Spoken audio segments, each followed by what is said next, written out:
que Deus me trouxe à memória está em João 14. Esse texto, ele está na perspectiva da última semana de Jesus na Terra, e ele vai, então, falar algumas coisas com seus discípulos. E o tema que eu trago é 3 razões para o crente se alegrar.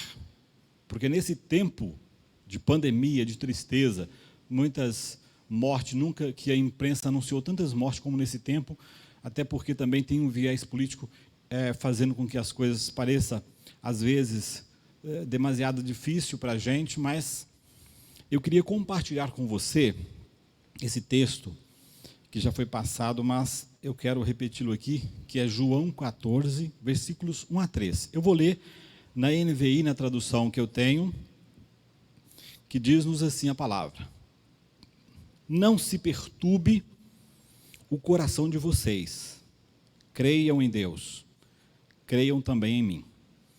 Na casa de meu pai há muitos aposentos, se não fosse assim, eu lhes teria dito: vou preparar-lhes lugar, e se eu for e lhes preparar lugar, voltarei e os levarei para mim, para que vocês estejam onde eu estiver. Pai, aplique essa palavra no meu e no nosso coração.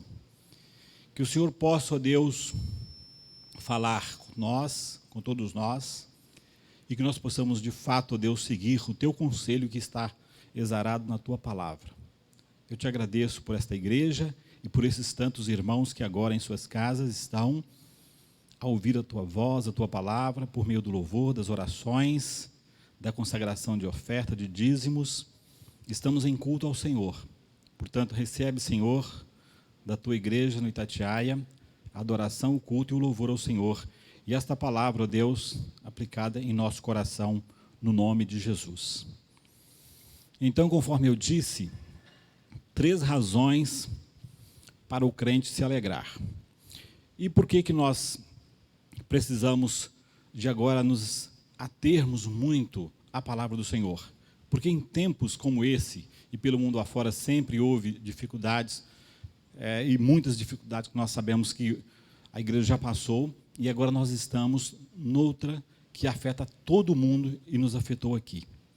De modo que, assim, é o que se passa nos telejornais, é o que a gente vê na internet todos os dias, então nós precisamos voltarmos para a palavra. E aqui eu quero comentar de forma bem sintética 3 razões, então, para você se alegrar nesse tempo de dificuldade. A primeira delas, que está no próprio texto, que é fácil, o que Jesus nos diz. Ele estava conversando com os seus discípulos e todos estavam muito apreensivos, porque ele estava falando já dos seus últimos dias na terra. Houvera feito a ceia, Judas tinha saído do grupo, e ele estava a caminho, então, do Getsemane. E por isso, em João 14, ele começa a falar, porque ele percebe que o coração dos discípulos estavam apreensivos, estavam todos com um pouco de pavor e medo, e ele conhecia cada discípulo, e ele sabia o que se passava em cada coração. Por isso, ele começa a falar, nesse capítulo, palavras muito fortes, e coisas que iam acontecer, e até chegar no capítulo 17, onde ele faz a oração sacerdotal, e depois vai para aquele horto que é chamado Jardim do Getsemane, onde é preso. Então, Jesus estava realmente querendo reforçar a fé no coração dos seus discípulos, e em nós hoje também do mesmo modo. De modo que a fé no Cristo é importantíssimo, por isso ele diz: não se perturbe o coração de vocês. Esta é uma palavra aqui, na sua tradução talvez mais antiga, está turbar, mas eu escolhi essa porque fala: não se perturbe o coração de vocês. Então, como é que está seu coração nesta hora? Eu queria que você pensasse e ficasse a refletir por um momento, como está seu coração? Quando a gente vê tanto pavor no entorno da gente, nas nossas famílias, as pessoas tendem a ficar medrosas e com muito temor, porque é natural que assim sintamos por algum tempo. Mas Jesus está dizendo: não perturbe o seu coração, não perturbe o coração de vocês. Como ele diz com os discípulos, está dizendo em todo esse tempo para a sua igreja, entre outras tantas palavras, mas aqui ele está dizendo, não perturbe o coração de vocês, não fique com seu coração na escuridão. E eu sei que essa palavra, os seus sinônimos também, tem muito a dizer com toldar, turvar, escurecer. E aqui tem a palavra perturbar, então fica-se agitado, começa a se perturbar o coração quando há coisas apreensivas ao nosso redor, e então o medo vem. E Jesus sabia disso e nos conhece e sabe. Por isso é que ele está dizendo, creia em Deus, creia também em mim. Então, perturbar o coração é da natureza humana, mas Jesus vem e diz para a gente, tenha fé, creia em mim, creia em Deus. Então, o primeiro versículo fala da fé, que você deve averiguar no seu coração, olhar para Jesus conforme lá em Hebreus também fala, olhando para Ele, para o autor e consumador da nossa fé. O que nos permite quando temos fé? Permite que o nosso coração não se entristeça, porque nós sabemos para onde vamos, sabemos o caminho, como aqui mesmo, Tomé também em dúvida, disse para ele, mas nós não sabemos. Então eles tinham muitas dúvidas. E no caso da gente de hoje, não precisamos mais ter dúvidas. Mas a fé no Cristo ressurreto é importantíssimo reforçarmos, lermos a palavra, conviver com os nossos irmãos na fé, porque a gente vê em nosso entorno o ateísmo, as coisas acontecendo, e nós começamos a ver a igreja atacada. O tempo todo a igreja atacada. Mas, então alguém diz, nós já estamos na Terceira Guerra Mundial, que não é mais com canhões, com aquelas coisas que houveram no passado. Mas a guerra nunca acabou, na verdade. Desde que o pecado entrou na terra, no homem, na vida do homem, estamos em guerra, em luta o tempo inteiro. Nós não sofremos como a parte do Oriente Médio com aquelas coisas terríveis que acontecem com a igreja. Não somos aqui uma igreja diretamente perseguida, mas indiretamente somos também. Então nós temos que ter fé no Cristo Redentor. Então Jesus diz, não perturbe o coração de vocês. Creio em Deus, creio também em mim. Então, amado, a fé no Senhor é importantíssimo nesta hora. Não arrede o pé das suas convicções, da sua fé. Deus está presente e está com você. Ele permite que o nosso coração não se entristeça tanto. Essa fé abre os nossos olhos para vermos além desse mundo. A vida não acaba aqui. As coisas não vão findar simplesmente porque há uma crise. Então Jesus diz para nós, e desperta o nosso coração, e diz, não perturbe a sua fé, de modo que você possa não perceber a presença de Jesus. Jesus está com você. A segunda razão que eu coloco aqui, que é muito clara no texto também, é a promessa. Ele diz então no verso 2, na casa de meu pai há muitos aposentos. Então, perceba, né? Nós já sabemos disso. Mas a promessa do céu tem que ser revivida em nosso coração o tempo todo. Estamos de passagem, estamos indo para um lugar preparado por Deus e vamos chegar lá, de um modo ou de outro. Ou morrendo, ou Jesus vindo nos arrebatar. De modo que, como nós não sabemos como vamos, nós temos a certeza. Então, a promessa do céu, um lugar preparado por nós, onde nós nos veremos se partirmos daqui, onde nós também nos alegraremos, e onde nosso Cristo está agora, a nos esperar, e está conosco aqui agora, nos conduzindo por meio do seu Espírito Santo, fazendo com que a igreja marche vitoriosa. Amado, então a promessa do céu tem que ser uma razão de alegria para o seu coração. Se você está triste por qualquer coisa que aconteceu, ou que está acontecendo agora no momento, lembre-se da promessa do céu. Há tempos que, às vezes, a igreja para de falar sobre alguns determinados assuntos, e quando vem a baile, às vezes a gente volta a falar. Mas a igreja tem que sempre falar do céu. Nós precisamos pregar sobre o céu sempre, assim como também do inferno. Mas nós temos que falar do céu, porque a Bíblia sempre diz que a alegria do Senhor é a nossa força, e nós precisamos também ficar alegres mesmo em meio à tristeza, as dificuldades que nos perpassam de tempos em tempos, com morte, doença, etc, etc. Então, a promessa do céu é uma segunda razão que eu coloco, que está escrito aí, que você deve se lembrar.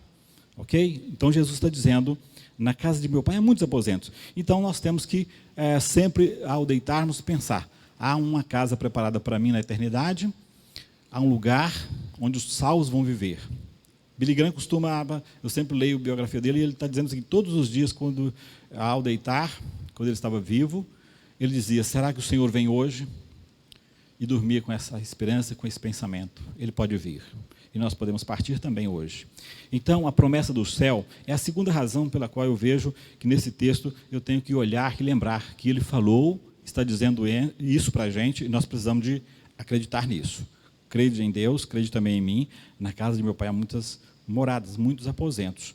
A terceira e última é que ele também diz aqui, é que no verso 3 está dizendo assim: e se eu for e vos preparar lugar, voltarei.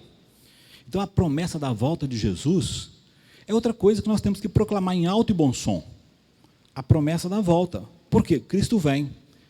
E nesse tempo da agora até tem muitas pessoas que, já está a porta vindo. Nós não sabemos. Mas a volta é promessa garantida. Então Cristo vem. Ele virá. É a nossa certeza. Ele virá no tempo dele, no tempo certo. Nós o aguardamos assim. E todo olho o verá. Nós entraremos na eternidade com Deus e estaremos para sempre com o Senhor, como diz a palavra. Então, já estamos com Ele aqui, ainda com nossas dificuldades, sentimos o amor de Jesus, o Espírito dele em nós, e nós precisamos ainda agora de pensar que a volta dele vai acontecer de forma visível para todas as pessoas dessa terra. Então, amado, você que está aí no seu aconchego do seu lado, da sua casa, pense nessas razões. A fé no Cristo tem que ser abastecida todos os dias. Você precisa dizer: Senhor, eu creio em Ti, estou contigo, estou firme nessa palavra e acredito em Ti. Todos os dias, reforçando para o seu próprio coração e lembrando da promessa que Ele fez a todos os seus discípulos e aguardando a sua volta, o seu retorno. Por isso, nesse capítulo mesmo, quando nós lemos todo ele, e ao chegar no versículo 27, que eu também leio agora, diz assim: Jesus repete novamente, dizendo assim: deixo-lhes a paz, a minha paz vos dou, não a dou como o mundo a dá. Não se perturbe o seu coração, nem tenham medo. Ele acrescenta essa palavra. De novo, repetindo o que ele disse no início: não se perturbe o seu coração, não tenham medo. Eu sei que eles estavam amedrontados, e iam ficar bastante ainda amedrontados. Pedro declara para ele que não o deixaria, e Jesus diz para ele que ele o negaria. Então eles ficam apavorados, com muito medo naquele tempo. Então, pode ser que agora também, muitos de nós, a depender de circunstâncias, venhamos a sentir medo, por algum motivo ou razão. Então, Deus vem e nos conforta dizendo: não tenha medo. É muito difícil vencer o medo, eu sei, qualquer pessoa. Mas quando nós aproximamos de Deus e ficamos firmes na fé, vence-se melhor o medo. Portanto, o meu desejo para o seu coração, para o coração da igreja de Itatiaia, é que nós vençamos o medo quando ele surgir. Eu confesso que eu não tenho ficado com tanto medo por causa de onda de anúncio de vírus. Estou com a minha vida bem normal, bem acontecendo as coisas normais, apesar de na minha casa a Sara ter contraído o vírus. Mas nós estamos tranquilos, trabalhando normalmente, andando, fazendo as coisas. Mas há outras pessoas que talvez ficaram apavoradas por talvez assistir muito a certas mídias que quer colocar o terror. Então, se o diabo, através das máquinas humanas, quer colocar em seu coração o terror e o medo, recuse isso e diga para Jesus que você crê nele, que você está aguardando a promessa dele e que você está nessa fé, nessa batalha. Portanto, o tempo agora são tempos difíceis, esses tempos, mas você precisa de pensar que a alegria do Senhor é a sua força. Você vai se alegrar mesmo nos momentos difíceis. E Deus está no controle. Deus está controlando este mundo. Não há como a gente pensar de outra maneira. A história pertence a Deus. Deus está no controle. Portanto, amado, você que vai ouvindo essas palavras, pense nisso. Cristo está presente, eu creio nele, ele fez uma promessa, ele está conosco e ele vai voltar. São palavras simples do Evangelho, mas são palavras poderosas. Por isso que Jesus as disse. Palavras poderosas. E ele vai dizendo isso agora até o momento de chegar no Getsêmani, e os seus discípulos vão ficar dispersos, e vai acontecer todo o episódio que dividiu a humanidade ao meio, a ressurreição de Cristo, e as coisas continuam. Depois eles voltam a alegrar-se com Jesus ressuscitado, mas é importantíssimo que você agora acredite que Deus está no controle. Se alegre e que Deus te abençoe, fortaleça a sua fé, faça você ficar firme nessas promessas do céu e na volta do Cristo Redentor. Eu queria orar com você agora, orar com a igreja Itatiaia e pedir ao Senhor para que abençoe cada membro, onde está agora, cada pessoa que é ligada a esse corpo, como eu e tantos outros, e abençoar cada um, tá certo? Então nós vamos orar ao Senhor nesse momento. Pai, eu te agradeço esse momento tão especial. Estamos em reunião, Senhor, ainda que distante uns dos outros, de alguns. Nós estamos aqui, Senhor, por causa da Tua palavra.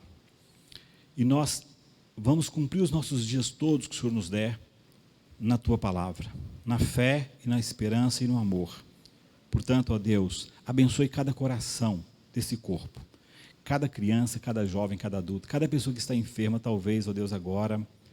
Ó Deus, contraído ou não esse vírus que nós estamos combatendo, que o Senhor dê fé, Senhor, que o Senhor dê a lembrança da promessa e que o Senhor dê a convicção da volta do Senhor para arrebatar a Tua igreja, para estar, ó Deus, inaugurando o nosso reino eterno, Senhor. Obrigado por cada pessoa, abençoe o pastor Celso na sua também pregação hoje em outro local, abençoe cada membro que está viajando, não está aqui, está em algum lugar, ajudando alguém, trabalhando. Senhor, tenha misericórdia e abençoe este corpo. Obrigado por essa equipe que vem aqui, ó Deus, ministrar, que vem, ó Deus, com dedicação aqui, Senhor, fazer esta obra, esses jovens, todos eles. Eu peço a Tua bênção, Senhor, por Tua igreja, e que o Senhor receba tudo desta noite, esse culto da Tua igreja, do Teu corpo, ó Deus, como um cheiro suave às Tuas narinas, Senhor. Muito obrigado por esse tempo, por esta oportunidade. Eu peço ao Senhor por todos eles, e que perdoe os nossos pecados e nos dê a alegria do Senhor para viver aqui, vencendo os nossos dias, em nome de Jesus, Senhor. Amém e amém.